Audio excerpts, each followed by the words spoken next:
Hello सभी को, मैं प्रीति सिंह विजुअल आर्ट क्लास की तरफ से। हम पढ़ रहे थे सिख संप्रदाय। भक्ति काल के अंतर्गत हमने सिख संप्रदाय देखा था। सिख संप्रदाय में सिख इस तरह भी लिखा जाता है और आपका सिख भी लिखा हुआ मिलता है। ठीक है, तो सिख संप्रदाय या सिख संप्रदाय ये दोनों एक ही चीज है। ठीक, सिख संप्रदाय में अभी तक हमने सिख संप्रदाय के प्रवर्तक गुरु नानक देव के बारे में पढ़ा था इसी पिछली क्लास में। आगे हमने देखा था सिख संप्रदाय के अंतर्गत कुल 10 गुरु हुए हैं। सिख संप्रदाय में कितने गुरु रहे हैं? 10 गुरु, जिसमें से हमने एक गुरु गुरु नानक देव के बारे में पढ़ा, जिनमें सिख संप्रदाय का प्रवर्तक माना जाता है। इसके बाद आपके दूसरे गुरु आते हैं गुरु अंगद।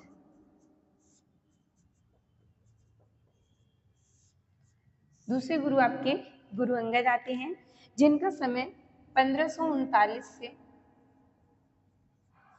इनका समय 1539 ईस्वी से 1552 ईस्वी तक माना जाता है। गुरु अंगद का समय 1539 ईस्वी से 1552 ईस्वी तक माना जाता है। ये सिख संप्रदाय के दूसरे गुरु के रूप में जाने जाते हैं। गुरु अंगद ने गुरुमुखी लिपि का आविष्कार किया था। गुरुमुखी लिपि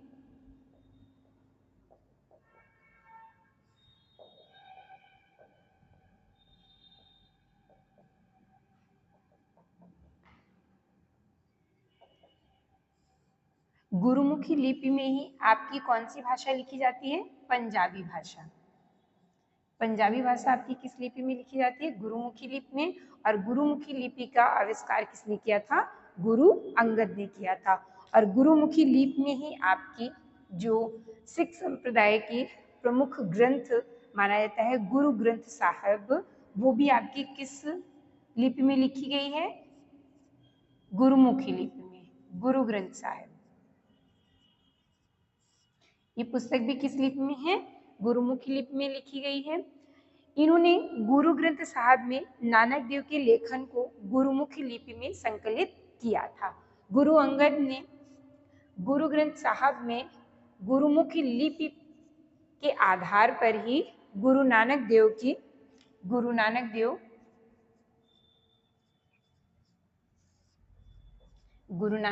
की दोहों का संकलन किया था। तो गुरु नानक देव के दोहों का संकलन गुरु ग्रंथ साहब में किसने किया था? गुरु अंगद ने किया था। वो भी किस लिपि में किया था? गुरुमुखी लिपि में किया गया था। गुरु नानक द्वारा शुरू की गई जो लंगर संस्था थी, उसको गुरु अंगद ने लोकप्रिय किया था और विस्तारित किया था। गुरु नानक देव ने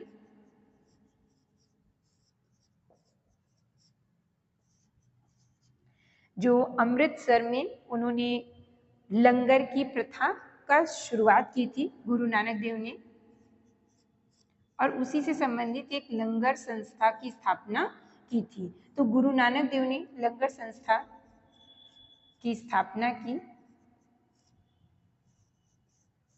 व गुरु अंगद ने उसका विस्तार किया। ठीक है, तो लंगर संस्था की शुरुआत किसने की थी? गुरु नानक देव ने की थी लंगर संस्था की शुरुआत, लेकिन उसे विस्तारित रूप किसने दिया था? गुरु अंगद ने दिया था। ठीक है, इसके बाद आपके तीसरे गुरु आते हैं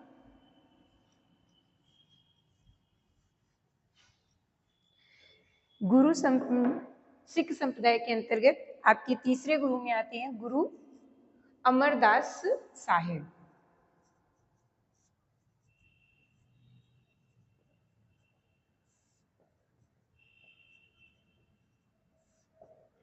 गुरु अमरदास साहिब का समय जो है वो 1552 ईस्वी से 1574 ईस्वी तक रहा है। 1574 ईस्वी तक रहा है। इन्होंने आनंद कारज विवाह समारोह की शुरुआत की थी। गुरु अमरदास ने क्या किया था? आनंद कारज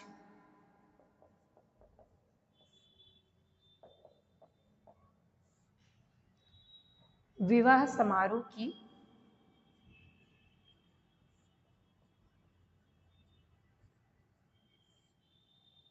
शुरुआत की थी। तो आनंद कारज विवाह समारोह की शुरुआत किसने की थी? गुरु अमरदास ने की थी। सिखों में सती प्रथा का अंत जो है वो पूरी तरह से किसने किया था? अमरदास ने। सिखों में सती प्रथा का पूर्ण रूप से अंत किया था गुरु अमरदास साहिब ने किया था। गुरु अमरदास साहिब जो हैं ये अकबर के समकालीन माने जाते हैं। मुगल शासक अकबर रहे हैं।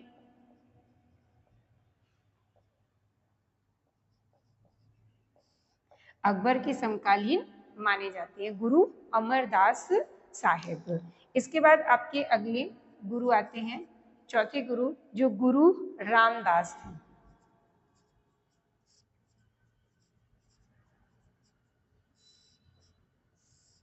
गुरु रामदास, गुरु रामदास का समय जो है वो 1574 ईस्वी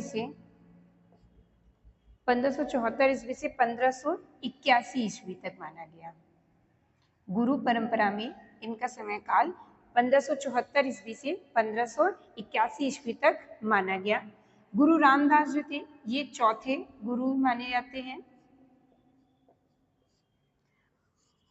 गुरु रामदास ने अमृतसर शहर की स्थापना की थी। अमृतसर शहर की स्थापना की थी, जहां पे आपका स्वर्ण मंदिर, सिख संप्रदाय से संबंधित जो स्वर्ण मंदिर है वो कहाँ पे पाया जाता है? अमृतसर में। और अमृतसर की स्थापना किसने की थी? गुरु रामदास ने की थी। गुरु रामदास जो थे वो गुरु अमरदास के दामाद थे। गुरु अमरदास की छोटी पुत्री के साथ उन्होंने गुरु रामदास जी का विवाह कर दिया था। तो गुरु रामदास कौन थे? गुरु अमरदास के दामाद थे।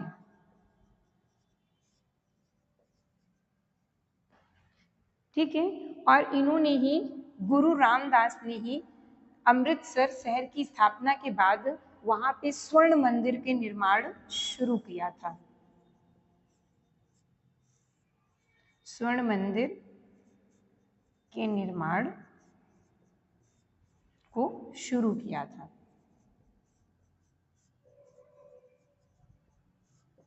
परंतु गुरु रामदास के समय काल के अंतर्गत ही स्वर्ण मंदिर के निर्माण पूरा नहीं हो पाया था। लेकिन शुरुआत किसने की थी? अगर आपसे पूछा जाए थे स्वर्ण मंदिर बनने की शुरुआत किसने की थी, तो गुरु रामदास ने की थी। ठीक है, लेकिन इसको पूरा करवाया था अगले गुरु, जो गुरु अर्जुन देव थे।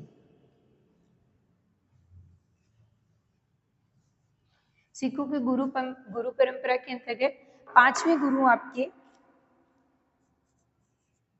गुरु अर्जुन देव आते हैं।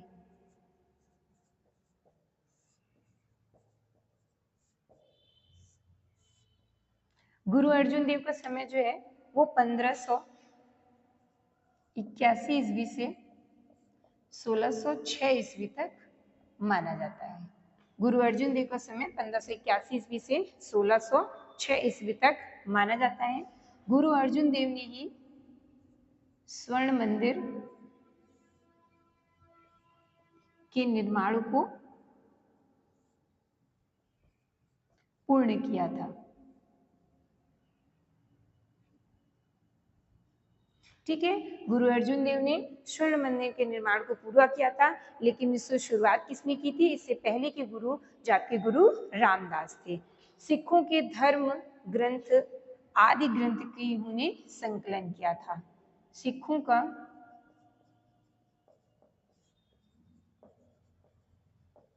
धर्म ग्रंथ आदि ग्रंथ का संकलन किया था।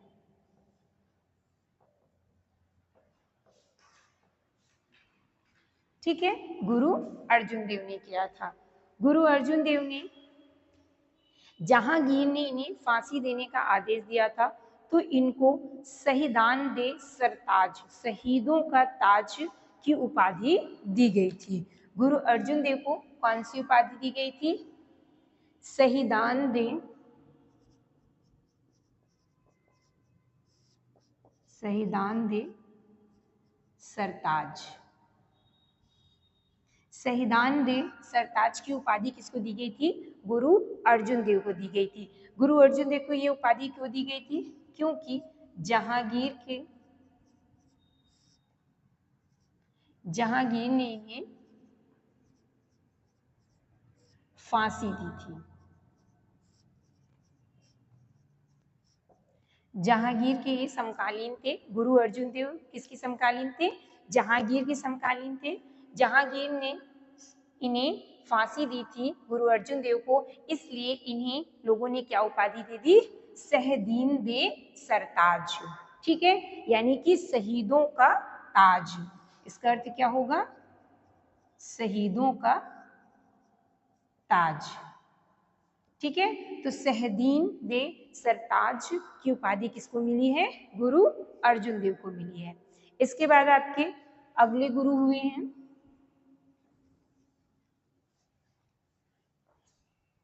अगले गुरु आपके गुरु हरगोविंद साहब थे।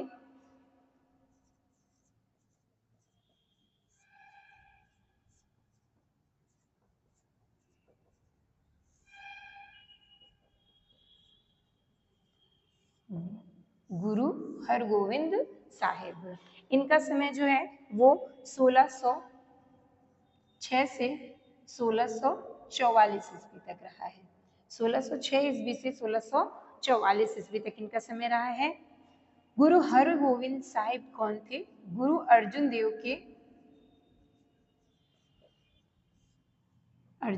के पुत्र थे।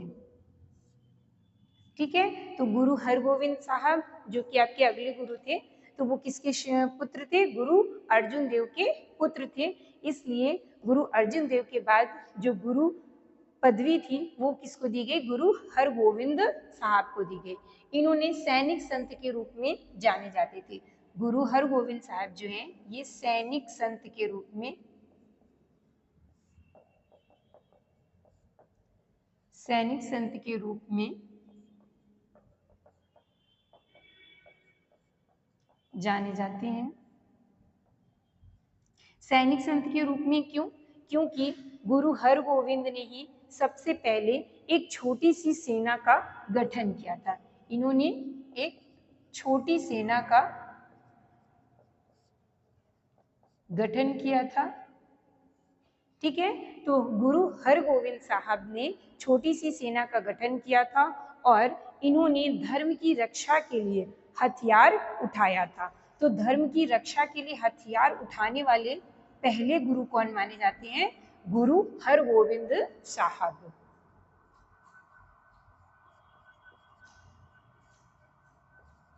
धर्म की रक्षा के लिए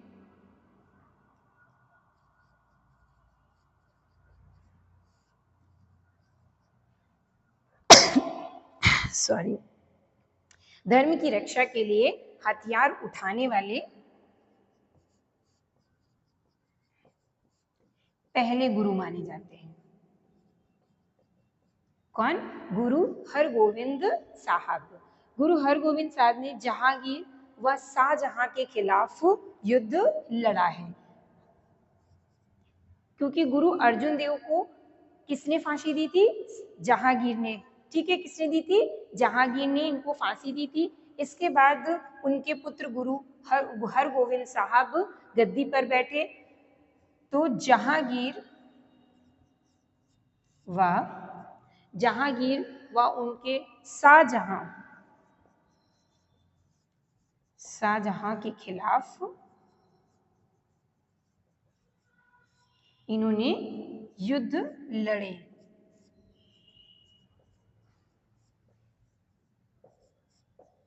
ठीक है, गुरु अर्जुन देव तक जो गुरु रहे हैं उन्होंने हथियार नहीं उठाया, लेकिन जब गुरु अर्जुन देव को जहांगीर के द्वारा फांसी दे दी गई थी तो उनके पुत्र हरगोविंद साहब ने एक छोटी सी सेना का गठन किया, जिसके कारण इनको क्या कहा जाने लगा, सैनिक संत कहा जाने लगा। जब इन्होंने एक छोटी सी सेना का गठन किया, फिर ये धर्म की रक्षा के लिए इन्होंने हथियार भी उठाए से उसके बाद इन्होंने किसके प्रति, जहांगीर और शाहजहां के खिलाफ इन्होंने युद्ध भी लड़े हैं। ठीक है, इसके बाद आपके अगले गुरु आते हैं गुरु हर राय साहब।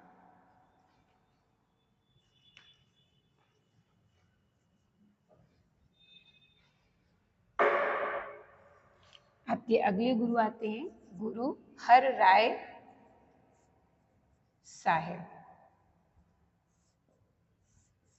गुरु हर राय साहेब का समय 1644 ईस्वी से 1661 ईस्वी तक माना जाता है।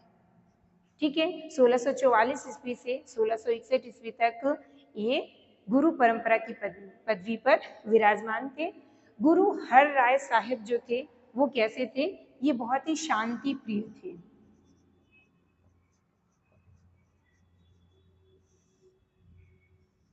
इससे पहले जो गुरु हरगोविंद साहब थे उन्होंने युद्ध लड़े थे, हथियार उठाया था, परंतु उनके बाद जो गुरु हर राय साहिब थे ये बहुत ही शांति प्रिय थे। इन्होंने मुगल शासक शाहजहां के बड़े पुत्र दारा शिकोह को शरण दिया था और दारा शिकोह को शरण देने के बाद इन्होंने औरंगजेब से जब इनका युद्ध होने वाला था तो इन्होंने औरंगजेब को युद्ध ना करके बड़ी ही नीति से सूझबूझ से उसमें क्या किया, सुलह करवा लिया। तो ये कैसे गुरु थे, ये शांति प्रिय गुरु थे। इन्होंने किसी प्रकार के युद्ध जो भी आते थे उनको ये टालने का प्रयास करते थे। ठीक है, जैसे कि आपने देखा होगा इतिहास में दारा शिकोह और औरंगजेब का युद्ध हुआ था, तो दारा शिकोह जब औरंगजेब से बच के भागा था तो किसने उसे शरण दी थी, गुरु हर राय साहब ने उनको शरण दी थी। फिर उसके बाद औरंगजेब के द्वारा उनको परेशान किया जाने लगा, लेकिन बाद में उन्होंने औरंगजेब से क्या, सुलह समझौता कर लिया, बाकी उनसे उन्होंने युद्ध नहीं लड़ा। इसके बाद आपके अगले गुरु जो आते हैं गुरु हरकृष्ण साहब।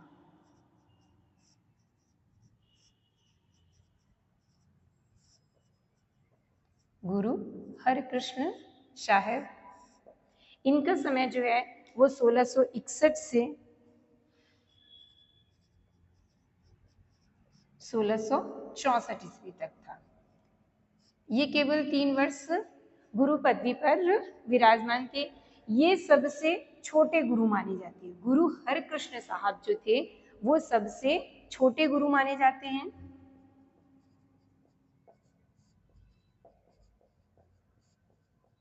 ये सबसे छोटे गुरु थे। ये सबसे छोटे गुरु इसलिए थे क्योंकि गुरु हरकृष्ण साहब को कितने वर्ष में, मात्र 5 वर्ष की आयु में, 5 वर्ष की आयु में गुरु पद पर बैठाया गया था।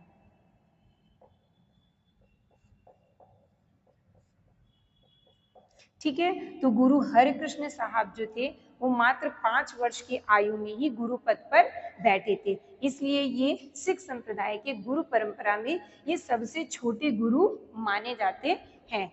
और हरकृष्ण साहब जी थे वो किसके समकालीन थे, औरंगजेब के, औरंगजेब के समकालीन थे।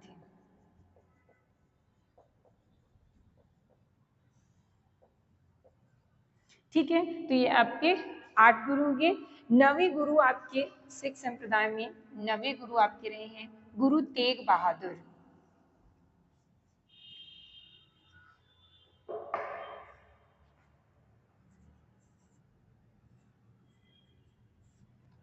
गुरु तेग बहादुर साहेब। गुरु तेग बहादुर साहेब का समय जो है वो 1665 से 1675 ईस्वी तक रहा है। ठीक है। 1665 से 1675 ईस्वी तक गुरु तेग बहादुर जी का समय रहा है। गुरु तेग बहादुर साहिब ने आनंदपुर शहर की स्थापना की थी। आनंदपुर शहर की स्थापना की थी।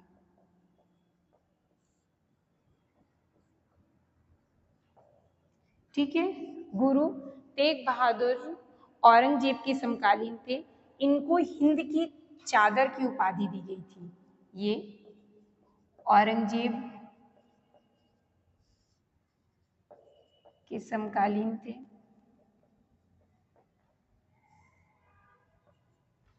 इनको हिंद की चादर, हिंद की चादर की उपाधि दी गई थी। हिंद की चादर किसे कहा गया है? गुरु तेग बहादुर साहब को किया गया है। गुरु तेग बहादुर साहब को हिंद की चादर क्यों कहा गया? क्योंकि औरंगजेब ने जो कश्मीर के पंडित थे, औरंगजेब ने कश्मीर के पंडितों पर इस्लाम धर्म को स्वीकार करने के लिए दबाव बनाया।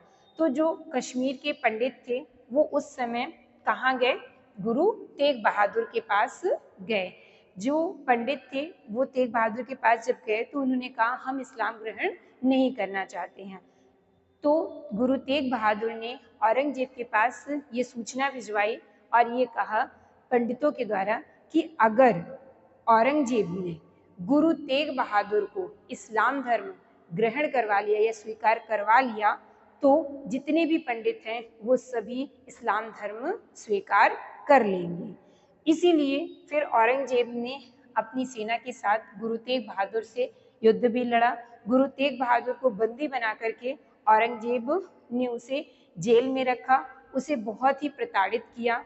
गुरु तेग बहादुर के सामने ही उन्होंने उनके 2 शिष्यों की हत्या कर दी, लेकिन गुरु तेग बहादुर ने इस्लाम धर्म स्वीकार नहीं किया।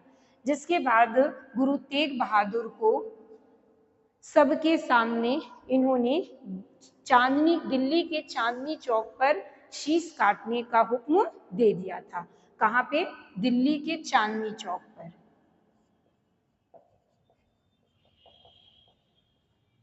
दिल्ली के चांदनी चौक पर इनका शीश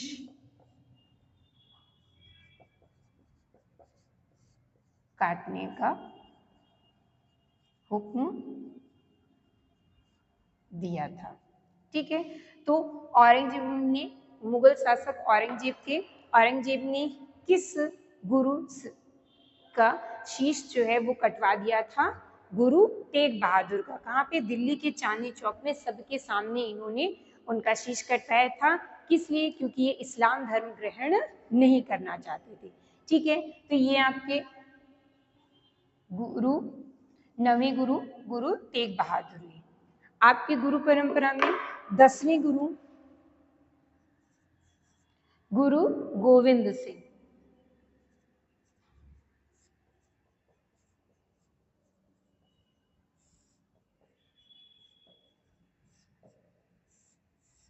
गुरु गोविंद सिंह, इनका समय 1675 से 1675 ईस्वी से 1708 ईस्वी तक माना जाता है। गुरु गोविंद सिंह का समय 1675 ईस्वी से 1708 ईस्वी तक।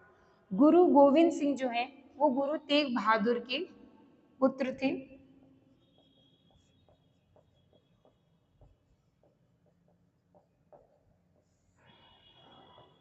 गुरु तेग बहादुर के पुत्र थे।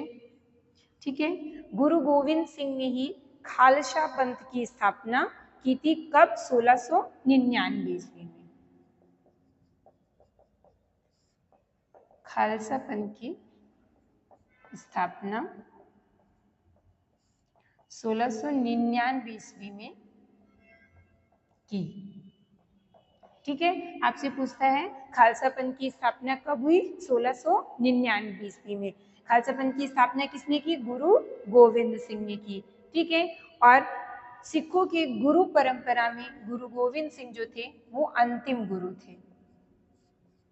इसके बाद गुरु गोविंद सिंह ने ही सिख परंपरा के अंतर्गत गुरु परंपरा जो थी उसको समाप्त कर दिया था। ठीक है, गुरु गोविंद सिंह ने सिखों में 5 ककार बताए हैं। 5 ककार यानी कि सिखों के लिए 5 चीजें अनिवार्य बताई हैं। 5 वस्तुएं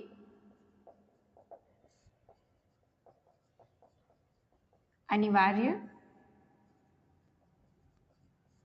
बताई हैं, जिसे हम क्या कहते हैं, 5 ककार भी कहते हैं। ककार क्योंकि वो उनके पांचों के जो शब्द की शुरुआत है वो किससे, का से है। कैसे 5 ककार, ये आपकी 5 वस्तुएं कौन सी थी। पहला तो सिख के में केश होना चाहिए। दूसरा कंघा होना चाहिए उसके पास। तीसरा कक्षा होना चाहिए, कच्छा।